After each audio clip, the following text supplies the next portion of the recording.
राधे राधे बंधुओं, बहुत स्वागत है आपका हमारे डिजिटल प्लेटफॉर्म स्तुति पर। बंधुओं, इस वीडियो में हम बात करेंगे ज्येष्ठ मास के कृष्ण पक्ष की एकादशी, जिसे अपरा एकादशी कहा जाता है। इस एकादशी का क्या महत्व है?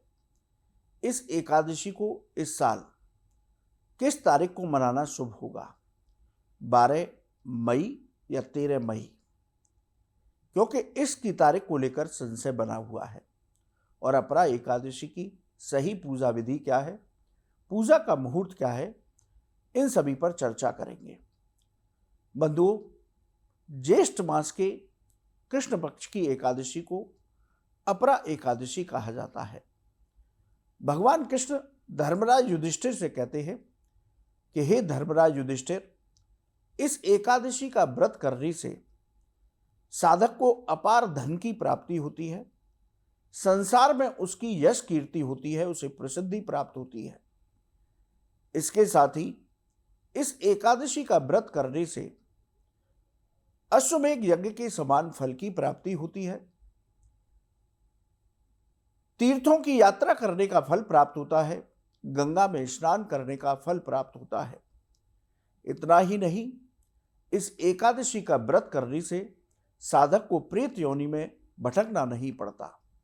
यदि किसी के पितृ प्रेत योनि में भटक रहे हों, वो अपरा एकादशी का व्रत शास्त्र विधि से करके उस एकादशी व्रत का फल अपने पितरों को देते हैं, तो प्रेत योनि में भटक रहे पितरों की आत्माएं भी मुक्त हो जाती हैं, भगवान के धाम को चली जाती हैं।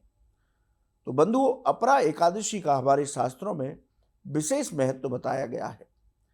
आइए जानते हैं इस साल पंचांग के अनुसार अपरा एकादशी का व्रत कब रखना शुभ होगा।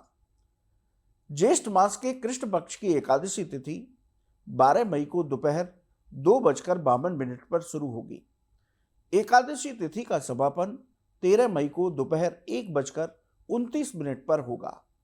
इसलिए उदया तिथि के अनुसार 13 मई को अपरा एकादशी का व्रत रखना बेहद शुभ होगा।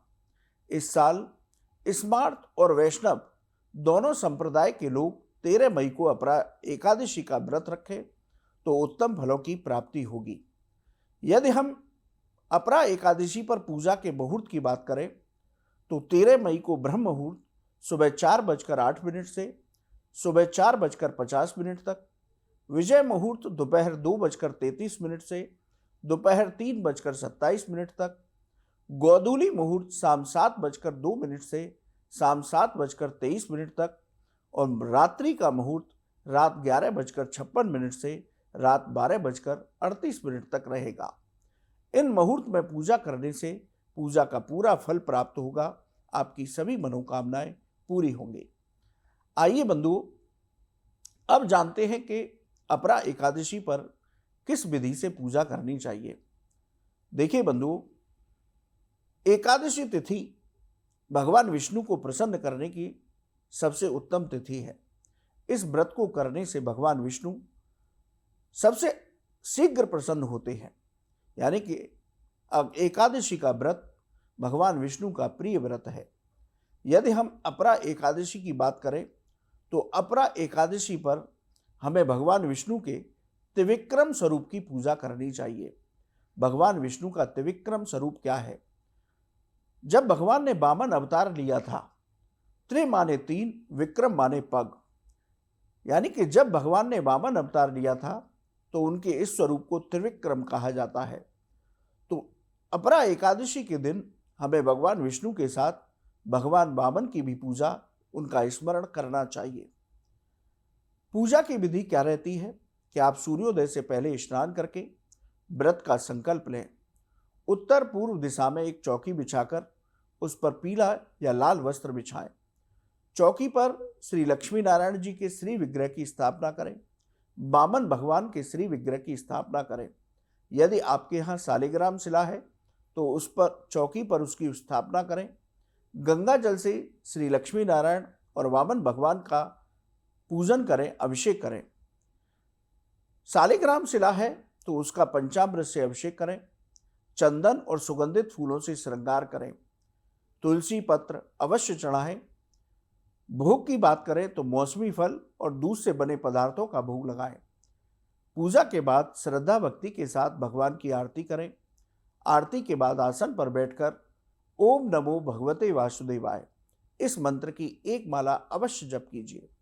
आपके पास समय है तो विष्णु सहस्त्रनाम और गोपाल सहस्त्रनाम का भी पाठ करें। अपरा एकादशी व्रत की कथा को सुने या पढ़े अवश्य। बंधुओं, जिस एकादशी का आप व्रत रखते हैं उसकी कथा को उस दिन पढ़ना या सुनना अवश्य चाहिए, तभी आपको व्रत का पूरा फल प्राप्त होता है। विष्णु चालीसा का पाठ कर सकते हैं। अपनी सामर्थ्य के अनुसार ब्राह्मण और गरीबों को दान दें। पूरा दिन भगवान विष्णु का ध्यान करते हुए बड़े शांत मन के साथ अपनी दैनिक दिनचर्या को पूरा करें। शाम के समय भगवान की पुनः आरती करें, तुलसी जी की आरती करें, पुनः मंत्र जाप कर सकते हैं। यदि संभव हो तो रात्रि जागरण करना चाहिए, क्योंकि एकादशी पर जागरण का भी विशेष महत्व है। जो लोग इस विधि से अपरा एकादशी का व्रत करते हैं, भगवान श्री हरि की कृपा से, भगवान त्रिविक्रम यानी वामन भगवान की कृपा से उनकी सभी मनोकामनाएं पूरी होती हैं। जीवन के संकटों से मुक्ति प्राप्त होती है। यहाँ तक कि ब्रह्म हत्या जैसे पापों से भी उसको छुटकारा मिल जाता है। व्यक्ति जीवन में सभी सुखों का आनंद प्राप्त करता है और अंत समय पर भगवान के वैकुंठ लोक में उसे स्थान मिलता है, यानी मोक्ष की प्राप्ति होती है। तो बंधुओं, अपरा एकादशी सभी अपराधों को समाप्त करने वाली है, अपार धन देने वाली है। ये भगवान कृष्ण ने स्वयं धर्मराज युधिष्ठिर से कहा था। इसलिए आप अपरा एकादशी का व्रत अवश्य रखिए। शास्त्र विधि से भगवान की पूजा कीजिए तो आपको उत्तम फलों की प्राप्ति होगी। बंधुओं, आपको ये वीडियो कैसा लगा आप कमेंट बॉक्स में लिखें। राधे राधे। क्या आप जानते हैं श्री कृष्ण ही काली है? क्या आपको पता है राधा जी ने श्री कृष्ण के सामने कौन सी 3 शर्तें रखी थी? क्या आप जानते हैं कि द्रौपदी पिछले जन्म में कौन थी और उन्हें 5 पति कैसे मिले? स्तुति चैनल पर सोमवार से शुक्रवार हम लेकर आ रहे हैं ऐसी ही पौराणिक और रहस्यमय कहानियों की खास सीरीज, जहां हर कहानी में छिपा है धर्म, रहस्य और जीवन का गहरा सच। तो अभी स्तुति चैनल को सब्सक्राइब कीजिए और इस अद्भुत सफर का हिस्सा बनिए। क्या आप जानते हैं श्री कृष्ण ही काली है? क्या आपको पता है राधा जी ने श्री कृष्ण के सामने कौन सी 3 शर्तें रखी थी? क्या आप जानते हैं कि द्रौपदी पिछले जन्म में कौन थी और उन्हें 5 पति कैसे मिले? स्तुति चैनल पर सोमवार से शुक्रवार हम लेकर आ रहे हैं ऐसी ही पौराणिक और रहस्यमय कहानियों की खास सीरीज, जहां हर कहानी में छिपा है धर्म, रहस्य और जीवन का गहरा सच। तो अभी स्तुति चैनल को सब्सक्राइब कीजिए और इस अद्भुत सफर का हिस्सा बनिए।